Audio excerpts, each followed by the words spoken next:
What is up, awesome people of the internet? Hello, hello, hello. Happy Friday. Happy Sunday, guys.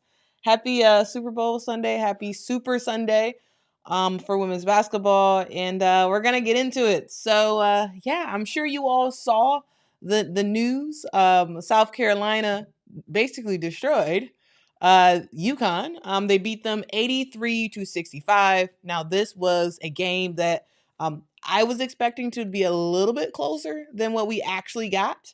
But, South Carolina just continues to show that they are the real deal. They're just better. they're just better than everybody. And the fact that they destroyed UConn without their starting center, Kamilla Cardoso, who is currently in Brazil right now. She's playing for her home country to get qualified for the Olympics. And without her, they were fine. They were absolutely fine. They took care of the ball. They stayed out of foul trouble, and Te-Hina Paopao did her thing with some 3-point shots. So we are gonna get into everything that happened today for South Carolina versus UConn. We're also just to give you guys a lowdown. We also are going to talk about Nebraska and the Nebraska and Iowa game, and the fact that Iowa had it. They absolutely had the game. And in my opinion, Lisa Bluter had a blunder and caused Iowa to lose the game. We're going to also talk about Caitlin Clark and how she was almost there at hitting that mark, that number one mark for the most points for an NCAA player. We are going to talk about Notre Dame and how they had a game that went wire to wire. Notre Dame versus Florida State, and how Hannah Hidalgo just continues to ball out of control. So we have lots of stuff to talk about in this live stream. We're gonna get into some other games as well. But we do have to start with South Carolina and what South Carolina did against UConn today. Again, South Carolina won 83-65. Now, this was a game that from the get-go, South Carolina just did they thing. It started at the beginning of the game when Te-Hina Paopao got the first shot. And instead of, we know Te-Hina Paopao is more of a 3-point shooter, but also she can get some mid-range shots up as well. Her first shot was a mid-range bucket, and from there I was like, okay. They looking to get Te-Hina Paopao the ball early. They looking to get her involved early, and it's gonna be a dangerous time for UConn, and it was. Te-Hina Paopao just lit the court on fire in that first half. And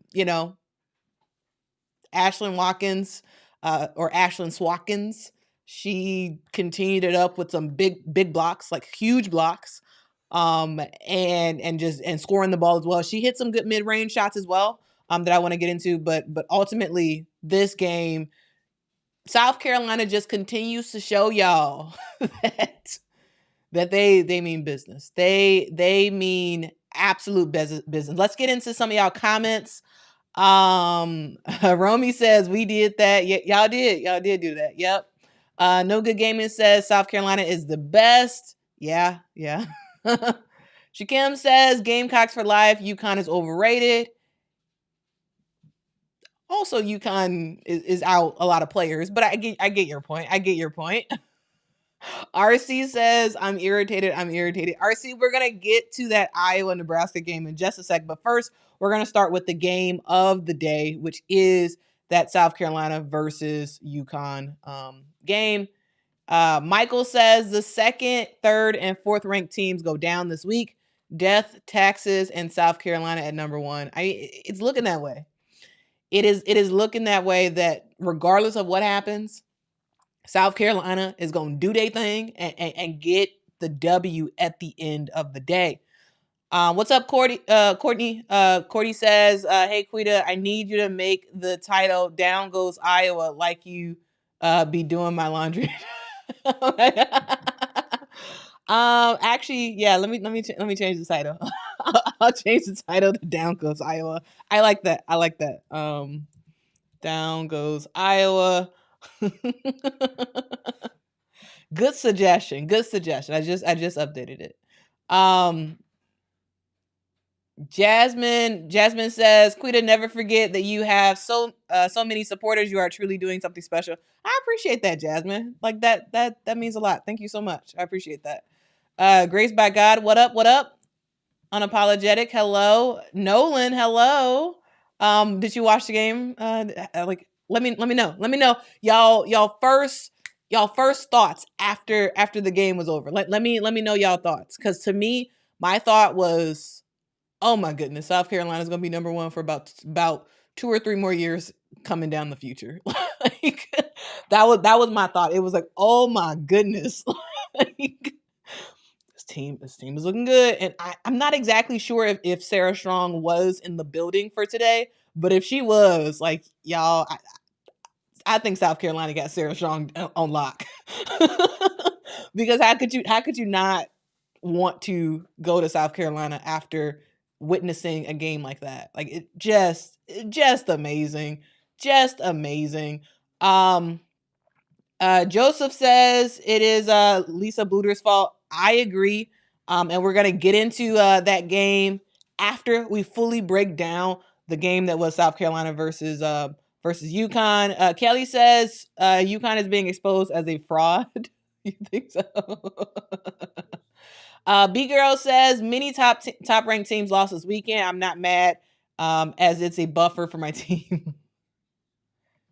Yeah, JB says Paopao couldn't miss a shot, and that spelled danger for UConn. It was such a statement yet predictable win. Yeah, and I was expecting South Carolina to win. Like, absolutely. I said, if y'all remember, in what was it, Friday's live stream, I said that I thought that South Carolina would win by 15 points. They won by a little bit more than 15 points, but you know, I was still pretty accurate with the fact that South Carolina was going to win. And the best thing about it was that it was a collective win. I think that's something that differentiates South Carolina from other players. And we start with, in terms of the breakdown of this game, we're going to start with the good luck charm that is Plaz.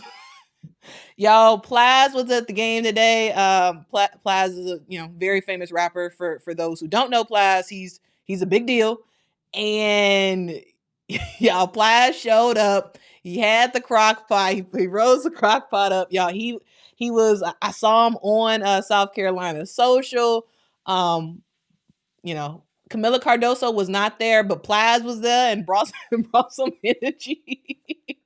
Brought some energy for the team, and it was like so much fun to just like see the crowd go crazy, and to see some of the big names that were in the building, from Bree Bill, who was there, to Plas, who was there, and other folks.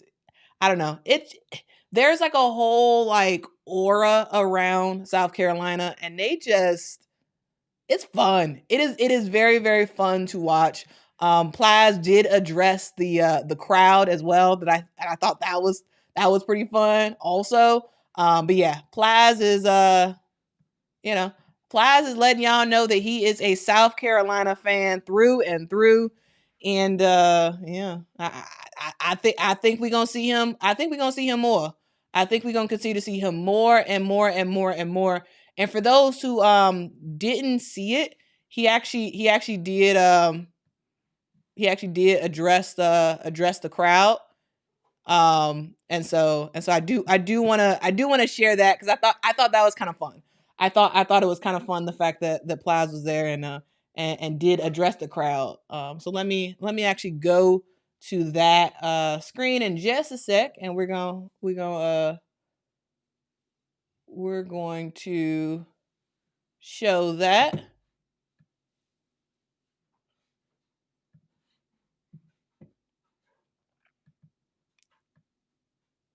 All right, so let's show Plaz.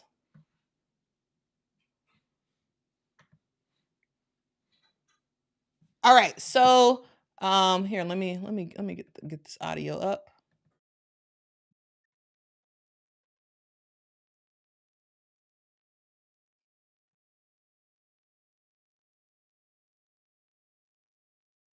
He was there, y'all. He was there. He was there. And I also thought it was kind of cool.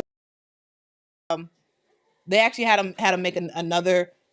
They had him make a video. Here we go. And let me know y'all if y'all don't hear it. Um yeah, let me know if y'all don't hear it.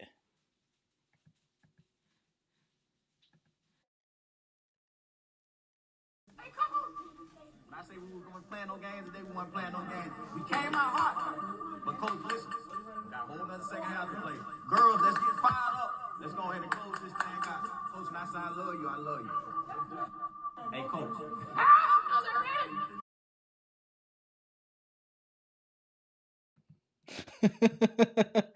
Hopefully I heard that. But I see someone saying no audio. Maybe y'all didn't hear it. So sorry about that. But anyway, I just wanted to make the point that y'all people was there, and people was excited. South Carolina continues to I believe they're leading the SEC, or if they're not, they're very close with LSU, or leading the SEC in terms of attendance. And y'all, people was out, and it was making some noise. I just wanted to, I just thought it was funny that Flies was out there. But y'all, let's get into the actual game. And ooh, that's weird. Let's get into the genius that is Dawn Staley. Dawn Staley took care of business in this game. She absolutely took care of business. And when it came down to it, Dawn Staley knew what this team needed to do to win. One, you needed to make sure that Paige Beckers didn't really go off. And at the beginning of the game, I thought that Bree Bill would be tasked with stopping Paige Beckers. And early on in the game, she was on Paige Beckers, and I thought overall she did a great job. She wasn't like the only player that guarded Paige Beckers, but I really did think that she did a fantastic job on the defensive end. And South Carolina as a whole, it was um focus on Paige Beckers not beating you, and limit limit the touches for Aaliyah Edwards in the paint. If y'all saw, there was a bunch of times where UConn was trying to get the ball to South Carolina. They were trying to get the ball to South Carolina, or I'm sorry, they were trying to UConn was trying to get the ball to Aaliyah Edwards, and South Carolina would front Aaliyah Edwards. And it was so smart, because in terms of entry passes, UConn doesn't do the best entry passes. And there were a couple turnovers when they were trying to get the ball to Aaliyah Edwards. And you had Bree Hall that was just doing her thing against Paige Beckers, and then it was just about the rest of the players, allowing the rest of the players to just beat themselves, basically, because you had KK Arnold, you had Ashlyn Shade out there, and they tried their best. They tried their best, but they fell short because they're freshmen, and also they just don't have the skill set to really go toe to toe with the team like South Carolina. And it felt to me, as a watcher of the game, it felt like Don was like, "We're gonna have everybody who's not named Paige Beckers and Aaliyah Edwards beat us on defense." And that's what they did. Yes, Aaliyah Edwards had 20 points, Yes, Paige Beckers had 20 points, but they didn't go off. I would say they didn't go off at all. They didn't go off in this game. Um, I do want to ask you all a huge favor. Right now, it looks like we got 395 people in the chat. Appreciate y'all joining me. If y'all could please hit that like button, that would be amazing. We got 395 in the chat, and if we can get to 200 likes, that would be phenomenal. If we can get 200 likes for this video, that would be great. We're at 44 likes right now, so please hit that like button. And let me know what you all thought was most interesting about this game. Montreal says Bree. Oh, I think I feel like maybe I said Bree Bill. Bree Hall. Bree Hall was doing her thing. She was absolutely doing her thing. And yeah, I do want to get to y'all some of y'all comments. I do want to get to y'all comments. Dark Circle says Plaza's the best cheerleader than Taylor Swift. Not Taylor Swift shade. Come on, not Taylor Swift shade. Okay. Marley Marr says this was a great team win.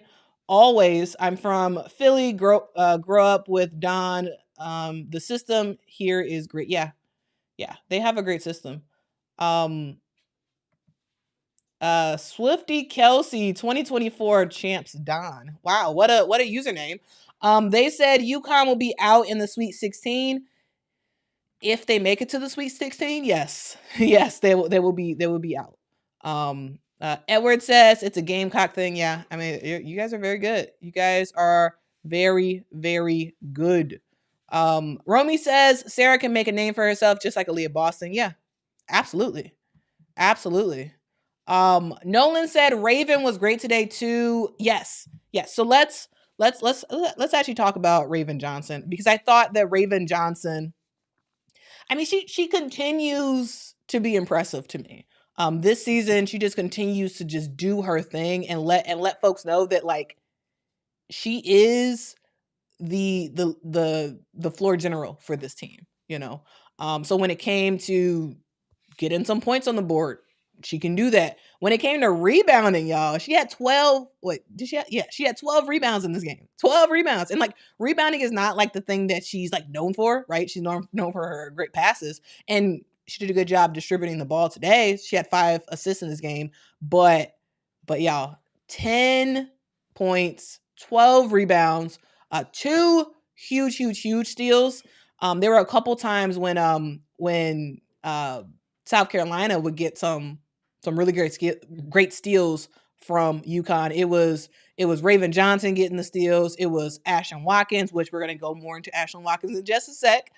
It was MiLaysia Fulwiley getting some steals as well. Like this team is just, they're an engine. They're an engine that's rolling, you know? They're an engine that is rolling, and you have Don Staley that's like the master controller of it all, but you have the conductor that is Raven Johnson. And Raven Johnson, she did her thing. She did her thing today. So like while she didn't score the most points in the world, and while she didn't have 8 or 9 assists, like she controlled the game.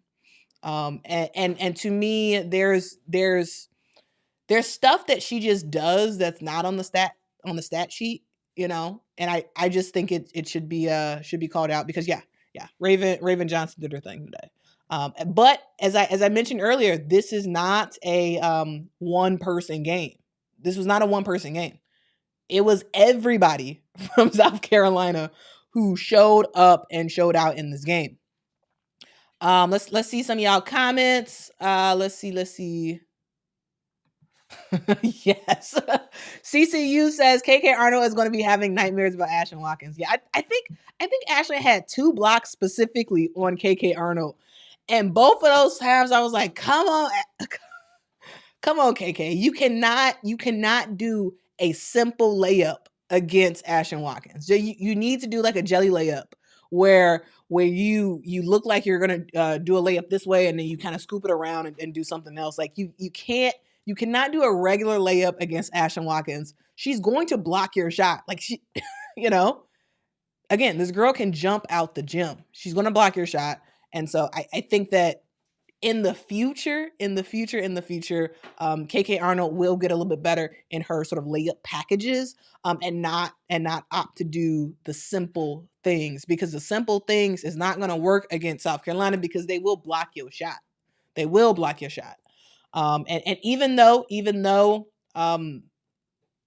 Cardoso wasn't there, this team still has a huge slot of bigs that can just do their thing. I told you guys like on Friday that I thought a key to this game was making sure that South Carolina didn't get in foul trouble, especially with their post players. And they didn't have to worry about that. they did not have to worry about that. Yes, Chloe Kitts had 5 fouls, but like other than that, this team was just this team was just very good. You can't Future says the fact that UConn has to rely so much on Shade and KK as freshmen, it hurts them. Yeah, it does. It does. Michael says, yep, only jelly layups against South Carolina. Even those probably won't. I think when you're going against a Ashlyn Watkins or a Kamilla Cardoso, I think you really do need to just do jelly layups. Yes, they still might block those too, but regular layups, you just can't do it. Like you just can't. You running down the court thinking you got a layup, and it just gets blocked. And it was like, I think it was the first block that Ashlyn had. She blocked the shot. KK Arnold was coming down the court thinking that, okay, I got an easy layup. We're on a fast break. I'm the only one down here. But Ashlyn was like waiting, like she was, and then boom, blocked it. The ball hit KK Arnold on the shoulder, went out of bounds. South Carolina ball. And it's one thing to block a shot. It's another thing to block shots in a way that you do not get a foul call. Like that is skill. That is skill to make sure that you are that you have enough body control to ensure that you're not fouling. So I do want to just say huge shout out to Ashlyn Watkins. But speaking of actually let's go to Te-Hina Paopao first. Let's go to Te-Hina Paopao. So I'm gonna do like a quick thing about Te-Hina and about Ashlyn. So I thought that Te-Hina Paopao, she set the tone early. Te-Hina Paopao has been kind of I want to say that she's been a bit off lately. She, her field goal percentage has dropped in the last couple of games, and she just hasn't been as efficient and the normal Te-Hina Paopao that we saw earlier in the year. And y'all, she was like, nah, I'm getting my swagger back today. I'm getting my swagger back today. And she did that. She set the tone early, hit that mid-range shot to start the game, and then she was just 3. It was like, I was like, wow, okay. I really did think that Paopao was going to have like 30 points in this game. I really did. Because as she was going off in that first half, I was like, let's see. It's gonna be tough. It's gonna be tough for UConn to make something happen. But y'all, she was so efficient from 3. She was 5 of 7 to finish out this game. Overall, I thought she played some good defense as well. I also thought that she just looked more like herself. And yes, with her shooting slump over the last couple of games, it's been an issue with teams sort of keying in on Paopao as like a player that you need to make sure to stop. And she was just like, yeah, I regardless of what y'all are gonna do, I'm gonna make sure to get my shot off. And I felt that there was, to me, I felt like an adjustment in at least in the beginning of the game, the play calls, and it was like Dawn was looking to get Te-Hina Paopao to go off early, because it felt like she knew that if Paopao goes off early, this game gets a lot easier from there on out, and it did. It really, really did.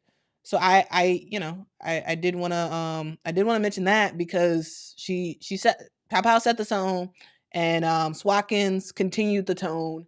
And it was over from there. It was basically over from there. Let's see what y'all got to say. Michael says, safe to say, Paopao is back on. Yeah. Yep. Lonely Music says Paopao definitely set the tone. She heated up early. She did. She really did. She really, really did. Grady says the genius of Don Staley is dropping that message to Sarah during the third quarter interview. Genius, yeah. Yeah. Talking about how we got a whole bunch of starters, but we'll get you ready to go pro. Yes. Yes. I wish I would have made a graphic for Sarah Strong, but yeah. There definitely seemed to be a lot of like subliminal, not subliminal, but like there seemed to be a lot of messages towards Sarah Strong in this game, because as we know, South Carolina is in the running to get Sarah Strong. Sarah Strong is, you know, the best college or best prospect out there, and she still has not decided on what team she was going to play for. Both teams that played today were in the running for it. It felt like UConn was a shoe-in early on in sort of the Sarah Strong, will she or won't she commit to UConn type of deal. She didn't commit to UConn early, which I was like, okay. The fact that she didn't commit to UConn early, which to me means that maybe UConn is not necessarily the favorite anymore. Don Staley has, as far as I am aware, Don Staley and her coaching staff has gone to 2 of Sarah Strong's games. And I feel like after today's game, does Sarah Strong end up committing to South Carolina? Because, as Don Staley said in that third quarter, they help to build pros. They help to build pros. And, if Sarah oh, that's funny. High Vibration says Sarah Strong saw this beat down tonight. If she's smart, she will come to the winning side. I mean, she still there, supposedly there's other teams in the running as well. But yeah. Sarah Strong is she's probably seriously considering South Carolina. Even before this, the fact that that the coaching staff went to 2 of her games says a lot, that they really, really want her. And so we'll see what Sarah Strong decides to do. But y'all, this game was not just about Te-Hina Paopao. This game was about Ashlyn Watkins. That's what this game was about. Well, actually, I see a couple more comments about Sarah Strong. Lil says Sarah Strong should go to South Carolina or stay home and go to North Carolina, which has a dunker coming into next year. JB says how much does Strong value playing time? If she doesn't care about playing much, if at all, her freshman year, I think South Carolina is the new favorite to land her. Yeah. I think that's the key for Sarah, and then for a lot of the other prospects as well. How much they value starting. Because if you look at a player like Ashlyn Watkins didn't play that much, like sort of early on. Last year she didn't play a ton. She didn't. She's a sophomore now, but last year she didn't play a ton. And it's sort of like next man up type of thing. Asia mentored Aaliyah Boston, while Aaliyah Boston was sort of like waiting in the wings. Aaliyah Boston, I would say, sort of mentored Kamilla Cardoso, and Kamilla Cardoso didn't play as much and wasn't the main focus. Now this year, Kamilla Cardoso is the main focus, and it's sort of about mentoring Ashlyn Watkins and growing her up into a pro level type of player. And if Sarah Strong is okay with doing that and okay with not playing a ton, but learning her freshman year, for her to play a lot more sophomore, junior, and then senior year, she is the main focus, that type of thing. So I would say that I'm very curious about that, because if she's okay with waiting to sort of be the star, to me, it does make sense to just go with South Carolina. But we'll see what happens. I do believe I do believe LSU is still in the running. So yeah. Yep. Joe says, I'm hearing Strong is also considering LSU stronger. Yeah. Yeah. Queen says, and not just pros, but champ pros, MVP pros. Yeah. Yeah. That is true. Oh, Roy says she was at the game. Okay. Okay. She was at the game. Okay.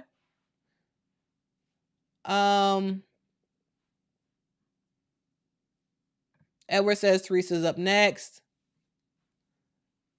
Come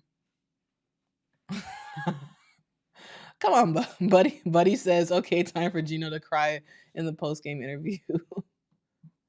Okay, so let's Buddy says, sorry, nobody feels sorry, but nobody feels sorry for UConn.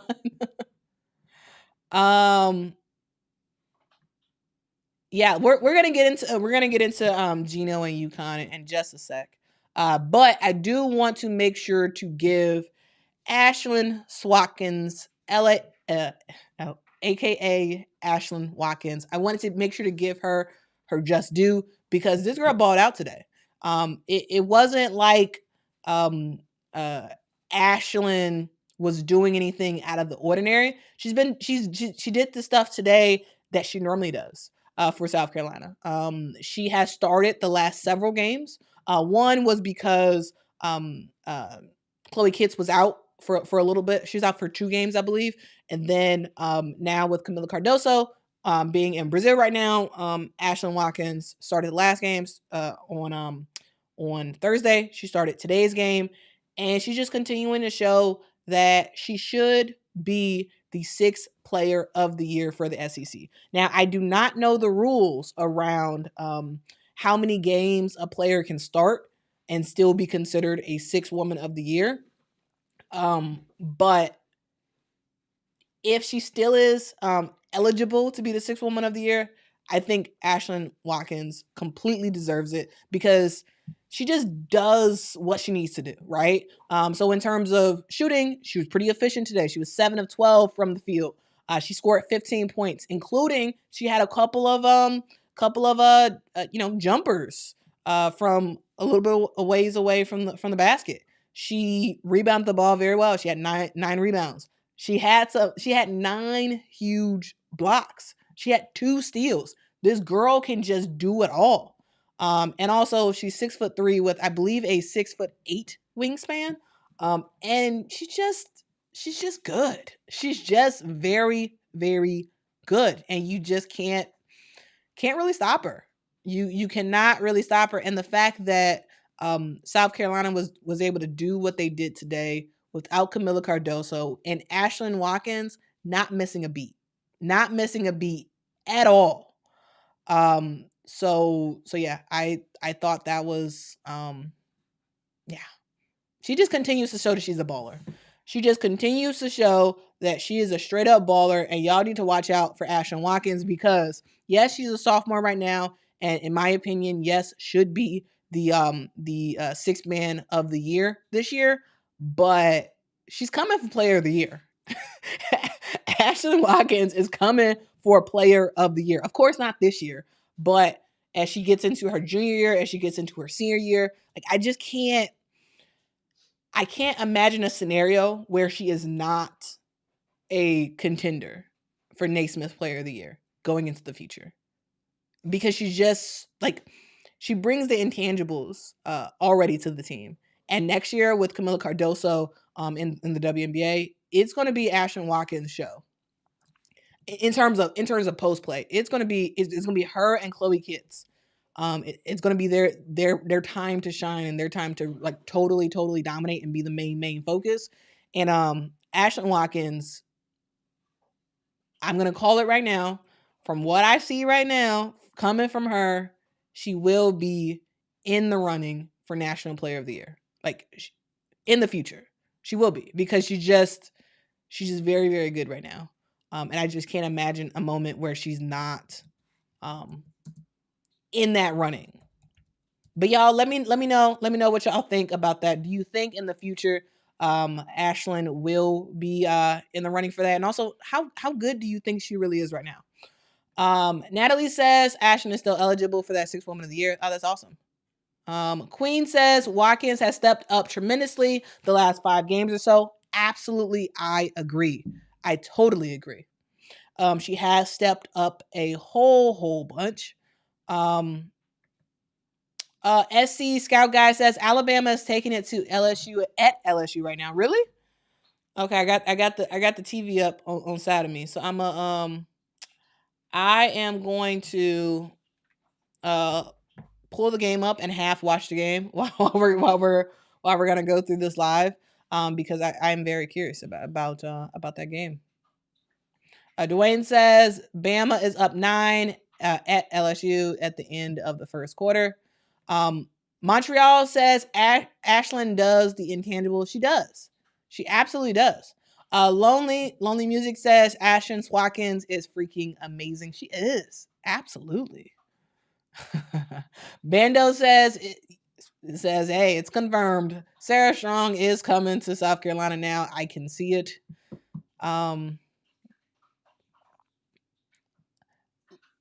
Let's see. The Disruptive One says Gino made a comment about never being the all-time wins leader. I think this is his last year. Well, let's put a pin in that, and we're gonna circle back after we've given South Carolina their just due for this game. Natalie says, and Ashlyn is so nice. Met her on campus, and she is incredibly kind. Oh, that's great.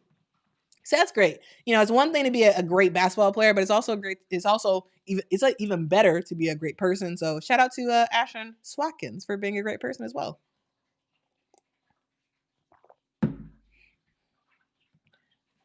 Officer Davis says Ashlyn is a force. I love it. Absolutely. High Vibration says Ashlyn could definitely be the number 1 pick in the draft if she continues to grow. She's only a sophomore and this good. Yeah. Andre said, Quita, how about them Gamecocks? Just left the game. Oh, you just left the game. Awesome. The atmosphere was amazing. Awesome people of the internet. So, that's cool. Andre, let me know what the split was for like the people you're around. Like, was it all South Carolina fans or were there some UConn fans? From what I could see on the cameras, it felt like it was just all South Carolina. But I do know that UConn, their fans travel. So let me know. Let me know, Andre. What did the crowd makeup look like? Also, guys, we are at 161 likes. I do appreciate y'all for hitting that like button and liking this stream. If we can get to 200 likes, that would be fantastic. So please hit that like button if you can. Please hit that like button, because we are going to just continue to talk about the game that was. Also, just to let you all know, we have a couple other things that we're going to get into as well. We're going to finish up talking about the greatness of South Carolina. We're going to talk about what UConn did and did not do in this game. We're also going to get into Nebraska beating Iowa, beating number 2 ranked Iowa, and the blunder that I believe that Lisa Bluter had. We're going to talk about Caitlin Clark and how she is 8 points shy of hitting that number 1 placement for the most points in a for the NCAA. So yeah, that's on deck coming up. Also, we will get into the Notre Dame versus Florida State game that was very, very entertaining, especially at the end, going into what was it, 2 overtimes, and and Notre Dame just being able to get the job done. So yeah, lots of other stuff to get into as well. So I just wanted to let you all know what's coming down on deck upcoming. All right. Let's continue on with Ashlyn Watkins. So Grady says we are a season away from MiLaysia and Watkins Lob City. I put money on it. I mean, I'll be down for that.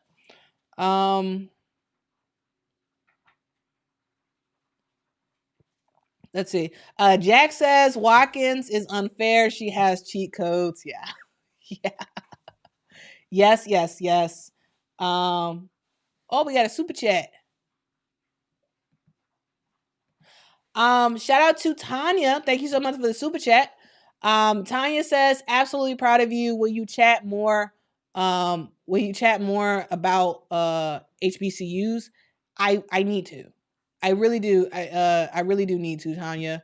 I will say that I while I watch a lot of basketball, I don't watch that much of like HBCU specific games.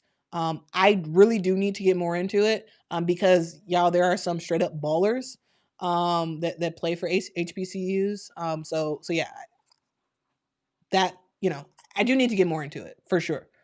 Absolutely. Maybe what I'll do is I'll work on some sort of special specifically about the MIAC and the SWAC. Yeah, I'll work on something about that to just sort of highlight the fantastic players that play for HBCUs. But thanks so much for the super chat. I really really do appreciate it. Let's see what else y'all got to say. Um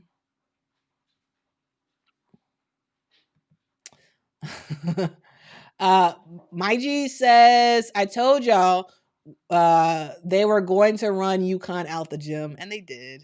They did. They really did. ran them out the gym. Ran them out the gym. But it is what it is. It is what it is. So yeah, let's talk about some of the other players for UConn because it wasn't just Te-Hina Paopao and Ashlyn Watkins that was sort of doing their thing, and it wasn't all. We talked about Raven Johnson earlier and how she did a great job from the point guard position. I also wanted to talk about Chloe Kitts. I thought Chloe Kitts just continued to do a good job. Yes, she did miss a couple of like shots that I thought she should make, but overall she was pretty efficient from the field. She was 7 of 11 shooting. She had 14 points in this game. And, she did get 5 fouls, but they had fouls to give, basically. Like, it wasn't a big deal because it wasn't like the other players were in foul trouble as well. So yeah, I thought Chloe Kitts did a good job. She wasn't, as dominant as Swatkins and Paopao and Raven Johnson was. But I thought she did a really good job as well. Getting to her spots, hitting some shots. She did miss a couple of shots that she probably should have made. But overall, I thought she played great in this game. Another player that I really do want to give a shout out to is Bree Hall. I feel like I kind of talked about her a little bit earlier, but on the defensive side, I thought she did a great job. I thought she did a great job defensively. She only had 4 points in this game, so in terms of scoring, yeah, if you're looking at scoring and that's all you're gonna base stuff off of, yeah, sure, she didn't have a good game scoring, but her role in my mind for this game really was all about can you defend really well? Can you defend really well without fouling? And I thought she did that. I thought she absolutely did that today. And that's something that you know, they should be happy about. I think that's something that they really should be happy about because when you think about teams nowadays, a lot of times everyone wants to focus on offense. And great, yes, score the basketball, absolutely. But can you stop the other player from scoring? Can you defend? You know, um, I think that's the key. Oh, we got another super chat. Thank you so much to Angel. Angel gave a super chat and says, "Thanks for the live. Always great content. Appreciate you. Appreciate you, Angel. Thanks for stopping by, y'all. Thanks for stopping by." Um, let's see what else I got to say.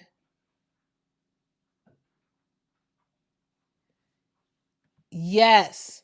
Officer Davis says, "Can we talk about Coach Staley topping all-time wins? Got all what?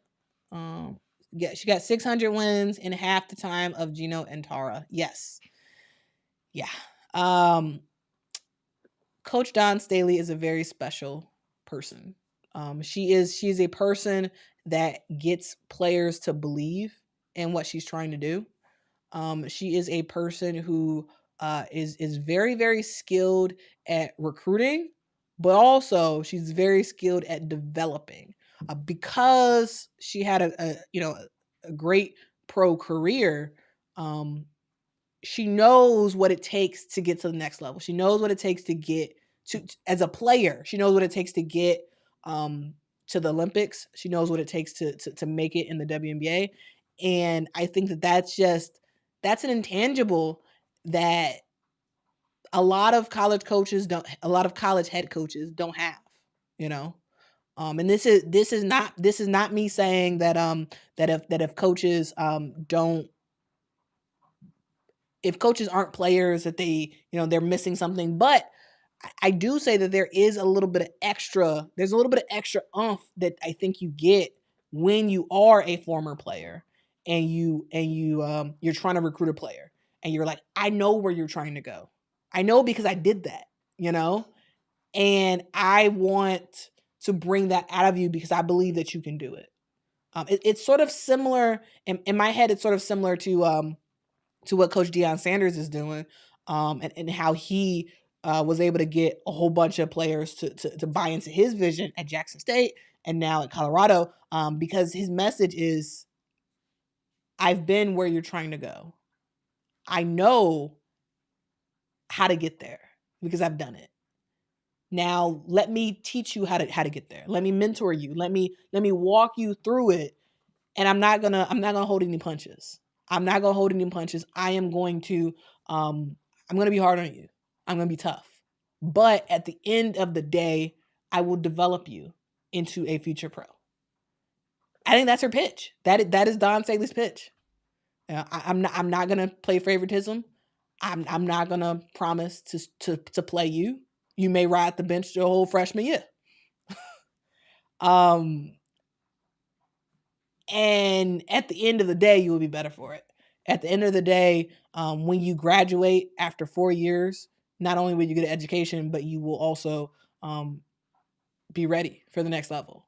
And I think that's something that I believe that Dawn pitches, and it works because she is a former player who's been there, done that, And so I think in a similar way to Deion Sanders, there's a special pitch, there's a special appeal that you get as a former player. And this is not me saying that that coaches that have never played or whatever. This is not me saying that that there's something missing, because Gino Auriemma has done a fantastic job. 11 titles and whatnot. But I think there's something special about having a coach that is a former player. But anyway, let's get to some more super chats. Thank you to Michael, who gave a super chat. Michael says, how great is this season? Though, y'all, Quita, we need to do a 72-hour straight live stream for the Final Four. We're definitely going to do a huge live stream for the Final Four. We definitely are, because, yeah, y'all, this season of women's college basketball has just been so wild, so fantastic, and I love it. I absolutely, positively love what we are seeing for women's college basketball. I love talking about it, and honestly, I probably could. I don't know about 72 hours, but I could probably go a whole 10 hours straight talking about women's basketball. I can go a whole 10 hours straight. I don't know if y'all want to do that, but yeah, I can go forever talking about women's basketball, because what we're seeing is very special. And I do want to call it out. Also, shout out to BB for the super chat. Thank you so much. BB says mid-range Watkins. Yeah, there we go. Mid-range Watkins. Ashlyn Watkins did her thing today. Todd says, don't forget about her Olympic career. Also, yes, Dawn Staley did have a great Olympic career as well. Just for fun, Marie says, Coach Staley makes me believe, and I've never even met her. Yeah. she's a person who when she talks, there's a specific cadence in her voice that to me is something that a lot of successful coaches have. It's like a cadence that sort of helps to convince you of anything.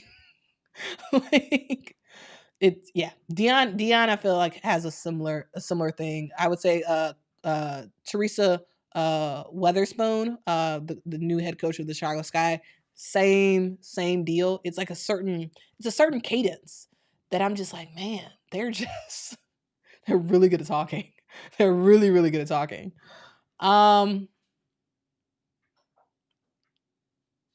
Let's see. Roderick says, I would not say Staley knows how to develop players. Really? Really, Roderick? I mean, you could just kind of look at you can kind of look at some of the WNBA players who have made it through, you know. Asia Wilson, uh Aaliyah Boston. You think of ooh, she Alicia Gray.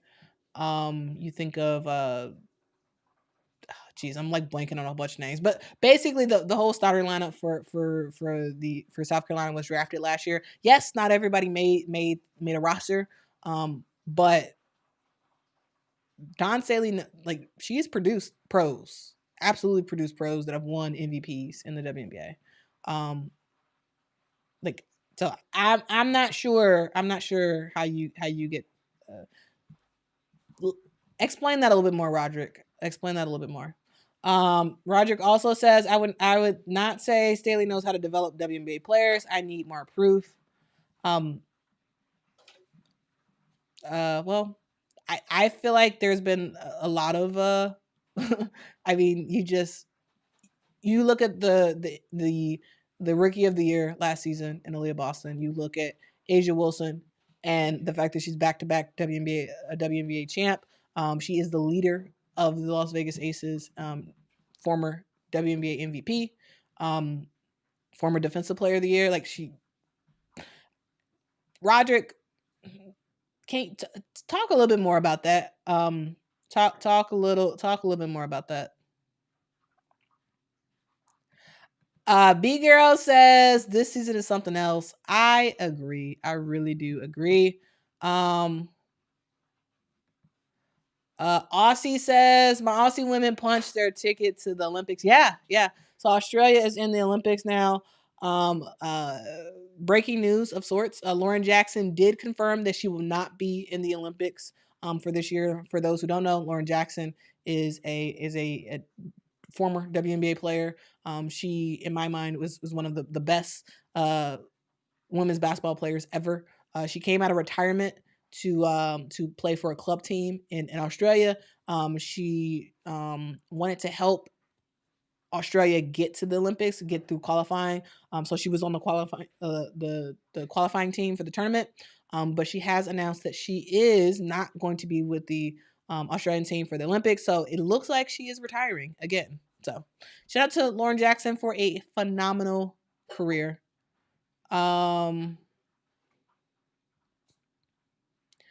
Let's see. Queen says women's basketball has been keeping sports afloat and entertained in a new kind of way. I would agree with that. Yeah, I would agree with that. Oh yeah, JV says Tiffany Mitchell. Yep.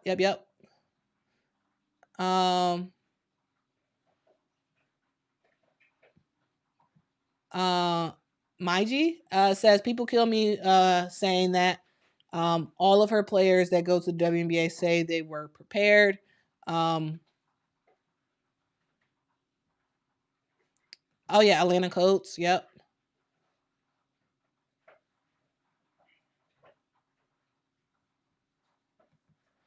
Ty says Kim Mulkey doesn't really develop for the next level. Don Staley does, and she was in the WNBA herself. I mean, I think Kim gets her team ready to win in college, and there have been players who have come from Kim Mulkey that have made it in the WNBA. So I mean, is it the track record that Dawn Staley has in terms of like basically all the players saying, my coach, like, I am very prepared for the league because my coach helped me do, do you have all of that with Kim Mulkey? No. But, I think that she does develop players, but it's more of for college success, I would say.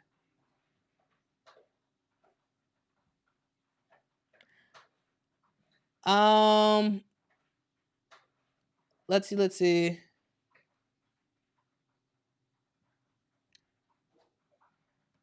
Yeah, Adrian says Lauren Jackson is 43.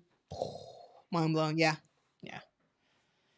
Y'all, I'm gonna do a future segment on Lauren Jackson because for a lot of if you all are newer to women's basketball, y'all probably don't know Lauren Jackson. Y'all probably don't know her at all. But y'all should. Y'all should. She is a women's basketball legend, a living legend for sure.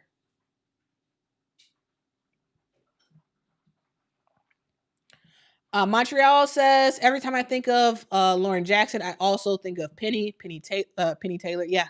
Yeah, those two were the best when it came to Australian women's basketball for sure.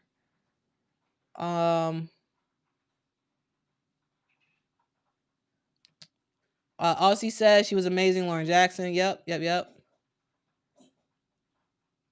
All right, so we talked quite a bit. About South Carolina. Now let's talk a little bit about UConn and more about like why they lost this game. And then we are going to move to Iowa. All right. So when it came to UConn, their path to victory basically was have Aaliyah Edwards dominate and have like 30 plus points in this game, and then have Paige Beckers go off. That didn't happen. Aaliyah Edwards had 20 points in this game. We saw Paige Beckers also have 20 points in this game. So, they scored, sure, but it wasn't enough for South Carolina. I mean, it wasn't enough to beat South Carolina. Another thing that was sort of a hindrance is UConn's defense. It was really bad. There were several times in this game where UConn would get out hustled down the court. And there were other times where UConn would just completely lose their man. And then somebody would just, South Carolina would pass. And all of a sudden someone's wide open and gets a shot. Their communication, UConn's communication on defense was pretty bad. it was pretty bad. And so I think that, if you're trying to beat a team like South Carolina, you really do need to offer more than what UConn was offering. And I think that most of that was due to the fact that they didn't really have a bench. They only had a 7-man rotation today, in Ice Brady and Caden Samuels. And they just didn't have it. they just didn't have it. On defense, they were slow. And then on offense, it felt like they were trying to run up the score. Like they were jetting down the court and like getting quick shots. And by they, I mean the UConn freshmen. And I'm like, okay, what are y'all doing? You run down the court, you shoot a shot, you miss, and then South Carolina's off to the races again. Instead of developing in the half court and actually making something work. So I thought that was a huge issue for UConn and what contributed to their loss. Yes, they would have lost anyway, but I think when it comes down to playing a big team like South Carolina, you need to slow it down a little bit on offense. You need to be a little bit more strategic about the shots that you're taking. And then when it comes down to it on defense, if you're slowing down the pace a little bit on offense, now you have a little bit more stamina to make it on defense. But if you are sprinting on offense, you missed the shot, and now you got to sprint back, and now you're going to get beat and all this. Like, it happens. This team has a lot of freshmen on it, and so that's a thing. So I do want to acknowledge that. But yeah, that I would say that we, as time goes on, these freshmen will get better and better and better. And we won't necessarily see games like this. But today really showed that yeah. today really showed that the UConn ain't got it. UConn does not have it, and they won't have it for the rest of the year, and that's fine. That is absolutely fine. Y'all, it is now halftime for LSU versus Alabama. And y'all, Alabama is kicking some butt. Alabama's kicking some butt. They're beating LSU 41-31. They're losing. LSU is losing by 10 points. Maybe this is a day that we see everybody get upset, but South Carolina. All right, y'all. We are going to actually move on to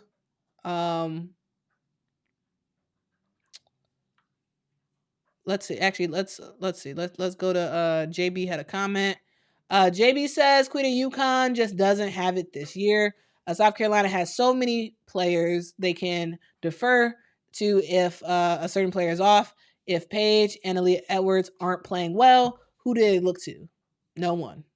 That's who they look to. They look to no one. Yeah, they did lose. Yeah, it was just too much. It was just too much for this team. And it is what it is. That happens sometimes.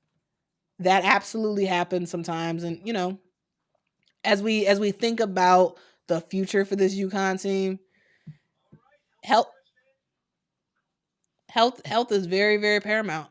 Health is very, very paramount for this team to actually have some success.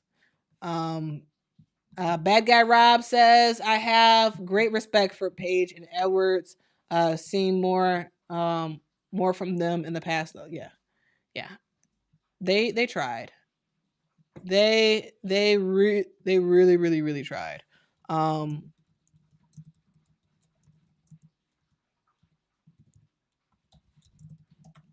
right, guys, we are going to switch gears.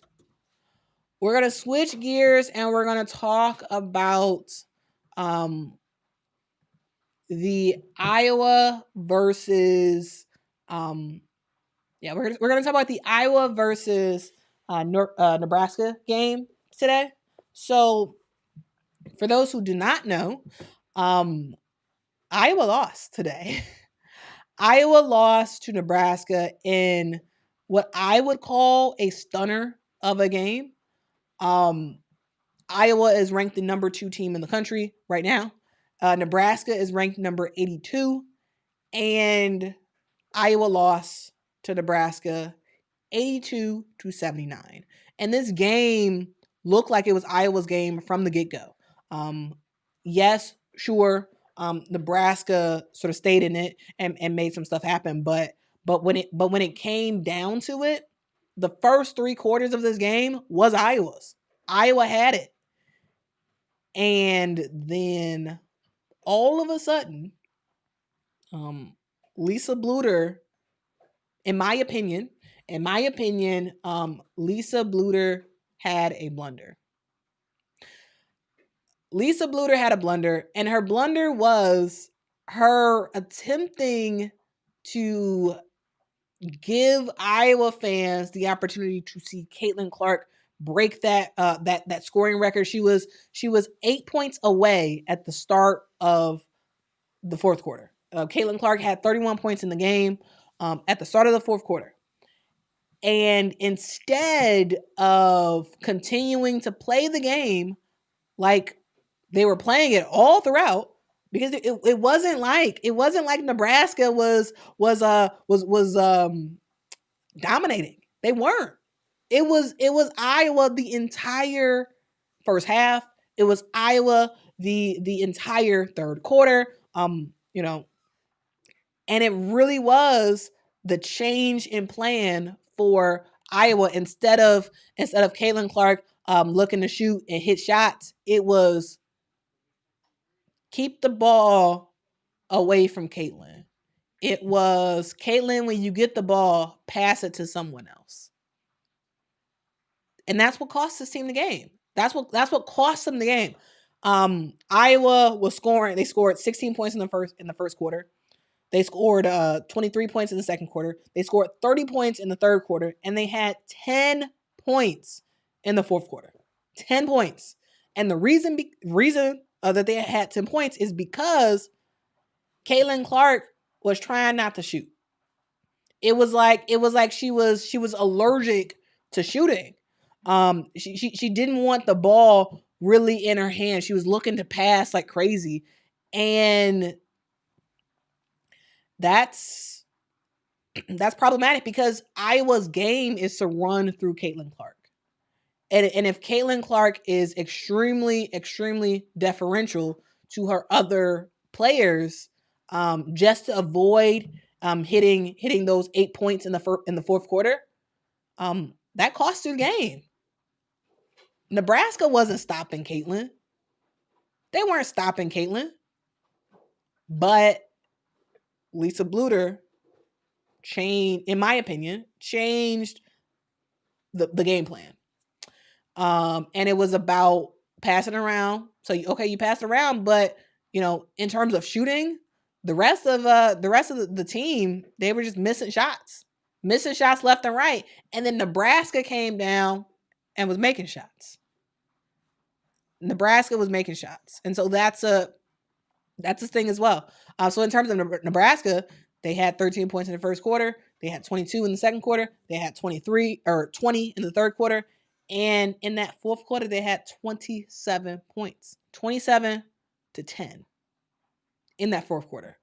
And that's what won them the game. That's what it was. The game was over after that. I would say a huge shout out to Jazz Shelley. Jazz Shelley for Nebraska. This girl played out of her mind today. She played absolutely out of her mind, and she is the reason why Nebraska won this game. She had 23 points. She was 5 of 10 from the 3-point line. She hit a 3-point bucket with seconds left to go to give Nebraska the lead, their first lead of the game. With it was like less than 50 seconds left to go. It was like probably like 40 something seconds left to go in the game. She decides to it was a blown play, basically. Time was running down on the shot clock. She hails up a three sort of towards the corner. And she hits it. And y'all, I don't know if y'all saw this. After she hit the three, she did you can't see anything. I thought it was hilarious. I thought it was so, like, when I saw that, I just started busting up laughing. It was so funny. It was so funny. And yeah.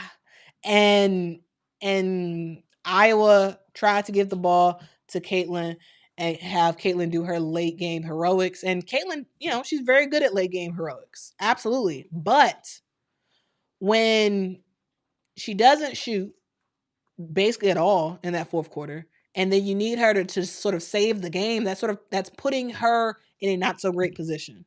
If she was playing her normal game throughout the entire fourth quarter, they wouldn't have been in that situation, period, because Iowa would have scored more than 10 points. So Queen says Caitlin was trying not to shoot. Yeah. Yep. Let's see what y'all got to say about this Iowa game. Let's see. RC says I'm pretty bitter right now. I'm sorry, RC. I'm sorry. But y'all had it though. Y'all absolutely had this game. I don't know why. I don't know why y'all decided to take things a different direction. Like I don't get it. I don't get it. Carol says Nebraska played their hearts out. They did. I can't even lie. The defense at the end was crazy. Yes.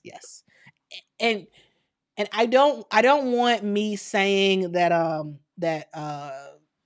this game was a blunder to take away from the amazing play of Nebraska. Nebraska had a great game today. A very great game. They played better, way better than I was expecting them to play. And they put themselves in a position to get a run in the fourth quarter. Because they had it relatively close enough for the game leading into that fourth quarter to actually make some stuff happen. So I would say that they for sure helped themselves out.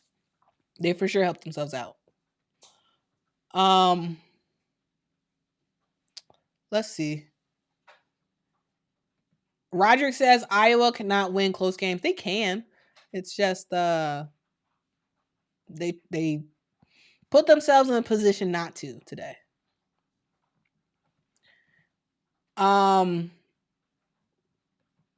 Nicholas says shout out to Jazz Shelly.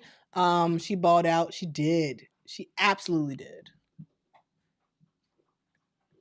She absolutely did ball out. Aussie says Caitlin Clark got 1,000 plus assists. Yes, she did.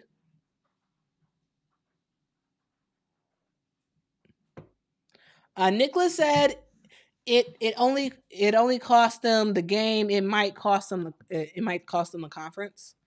Yeah. Kimura says too much politics, not enough basketball. What do you mean? RC says when Caitlin did shoot her shots, they were shooting super flat. Yeah.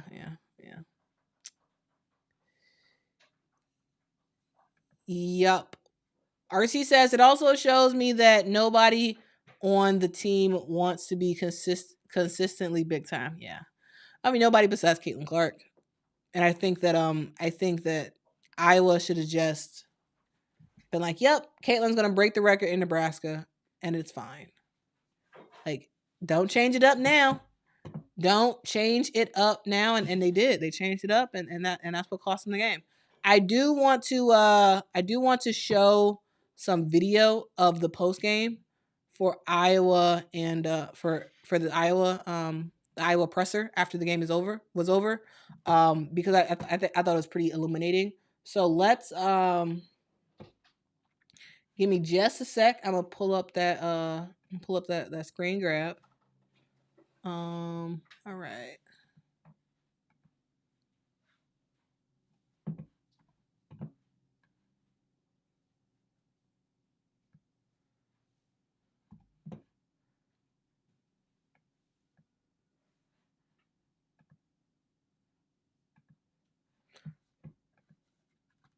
All right. So let's look at all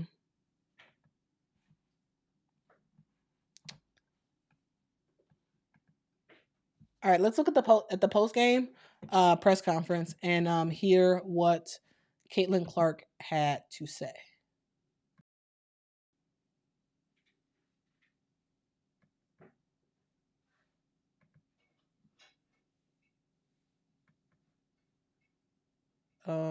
Okay.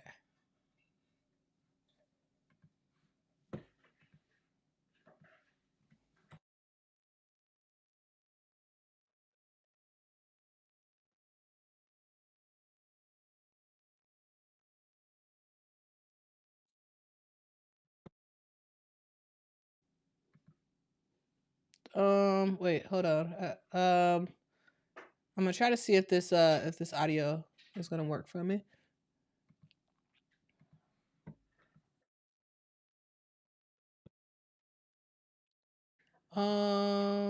What's going on with my audio?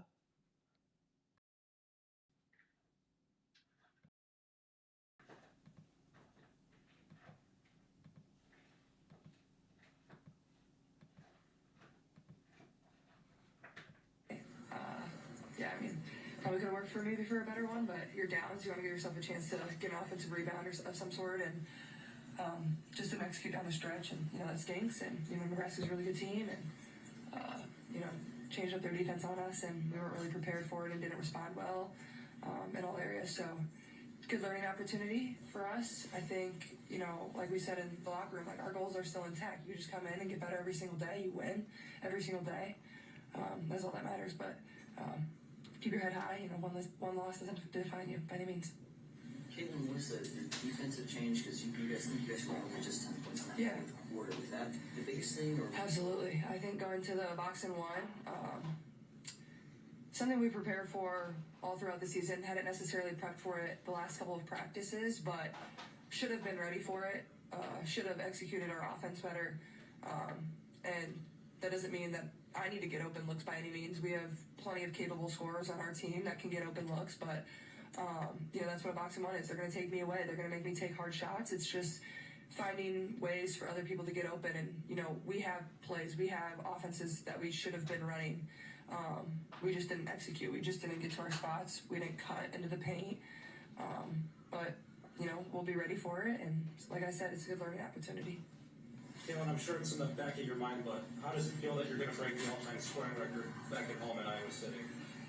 Yeah, it's not really on the front of my mind right now. I think just, getting better and getting back home and playing in front of our fans and executing the way we know we can execute, I think is very important for this team. And we'll have 2 practices to get ready for that. And, obviously it'll be special, but I think the biggest focus right now is just finding ways to grow, finding ways to get better because, another case of us blowing another lead, and, that's something that has to stop. And, I think just we could have executed a lot better.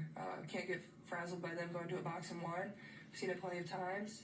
I think that's just my main focus right now. All right, y'all. That was part of the press conference. I'm not going to play the whole thing, but that's part of it. So as Caitlin was saying, Nebraska did go into a box and one that was very successful, but also I think it was more successful than it should have been because there was an effort to get to mainly focus on getting all the other players involved and not necessarily having Caitlin score. So yes, that box and one was very helpful, but also there was a change in tactic for Iowa, in my opinion, that really did cost them the game. Let's see what else y'all got to say. Let's see what else y'all got to say. All right. Hopefully y'all were able to see that video. B Girl 1214 says, Quita, do you now believe that the number 2 spot is cursed? I think something's in the water for every team that's not named South Carolina. Like, every other team is getting got besides South Carolina. So that is for sure a thing. It's not a curse, but something is going on. These teams, these top teams are not coming prepared to show up and make some stuff happen. But y'all, I think actually I'm gonna do a quick poll with y'all real quick. She did, yeah, and Goodness Rated said Caitlin was hurt. She rolled her ankle. Yeah, she did roll her ankle. Yeah, that was a factor as well. Absolutely, that was a factor.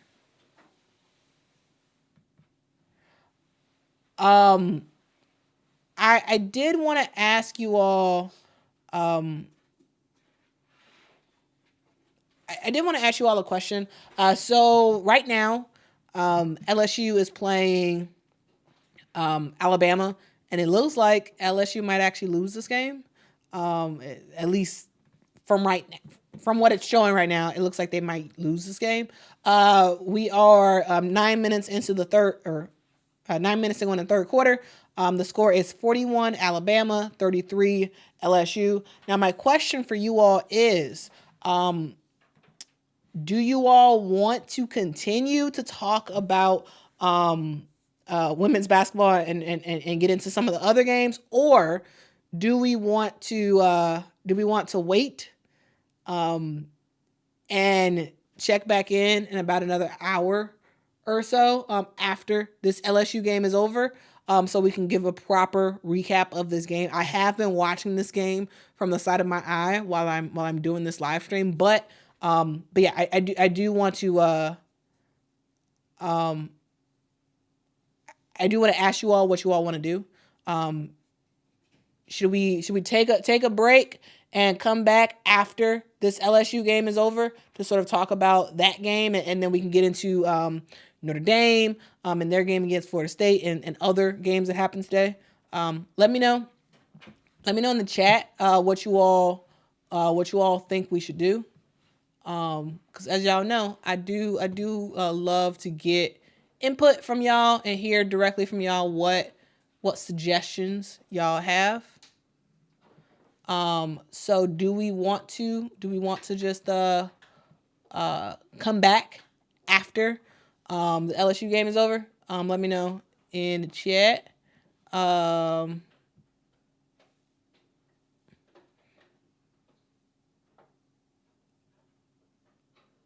Let's see.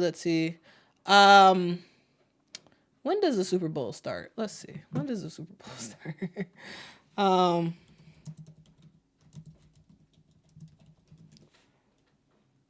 So the Super Bowl starts at 5:30 Central Time. The Super Bowl starts at 5:30. So it looks like people are saying all right, so it looks like people are saying to come back. I think there's a consensus of people saying that to come back. So I think that's what we will do. I will the Super Bowl is on at 5:30 p.m. Central Time for me, 6:30 Eastern Time. I will come back at like 4:45. And we're going to talk about the game that was LSU versus Alabama. Regardless of if LSU wins or loses, we'll come back and then we'll recap a couple other games. And then we are going to get off of here and get to watching the Super Bowl, aka the Trailer Bowl that folks are saying. So Trailer Bowl is Travis Kelce and Taylor Swift. Trailer Bowl, you get it? Anyway, smash that like button if you can. That would be amazing. Honestly says also smash that like button.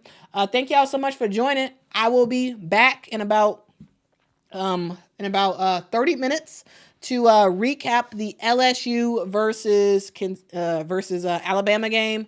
Yeah, we're gonna get into it. Alabama looks pretty good, so we're gonna talk more about that soon. I will see y'all then. Thank y'all so much for joining. Happy Super Bowl Sunday. Happy Super Sunday for women's basketball. We will be back here. Yeah, I will talk to y'all soon. Until next time, guys. Bye, y'all.